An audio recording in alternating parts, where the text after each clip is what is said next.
In 1904, the first man across an Olympic marathon finish line had ridden much of the course in a car. He was disqualified. The actual winner had been given strychnine, egg whites, and brandy. Somehow, those were not even the strangest decisions made that afternoon. The race unfolded on August 30th, inside the chaos of the St. Louis World's Fair. Shortly after 3 in the afternoon, 31 men left Francis Field for a course of roughly 25 miles. The temperature sat in the low 90s.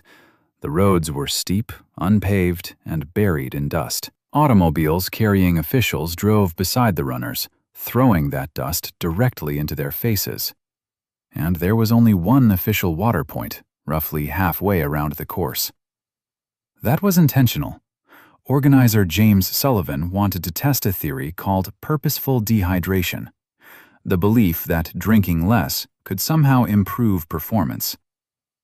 It did not. The starting field looked less like an elite final and more like 31 separate survival experiments. Félix Carvajal of Cuba arrived in a long-sleeved shirt, heavy street shoes, a beret, and trousers cut off at the knees by another runner.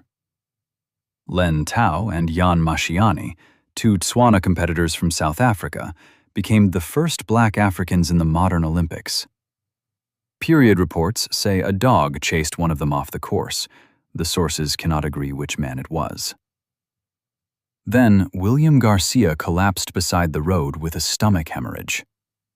The official report later said 1 more hour without treatment might have killed him. Runners vomited, cramped, and quit. Only 14 would finish. Carvajal treated the marathon like an unscheduled tour of Missouri. He chatted with spectators and stopped for fruit along the road, all while running in shoes meant for walking. And after every delay, every hill, and all that dust, he still finished 4th. He was not even the strangest contender for the podium. Fred Lors, an American bricklayer who trained at night, began cramping well before the finish, so he stopped running and accepted a ride in an automobile. When the car later broke down, Lors got out and continued on foot. He entered the stadium first, crossed the line, and briefly played the part of Olympic champion. The deception collapsed before a medal could be presented. Lors said it had been a joke, apologized, and was suspended. The ban was later lifted.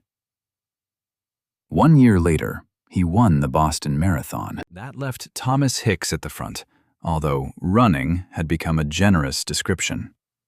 Hicks begged for water.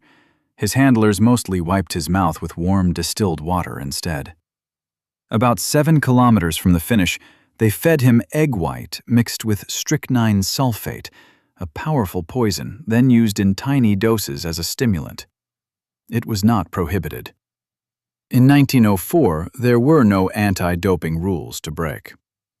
When Hicks began to fade again, his team gave him a second dose, this time followed by brandy.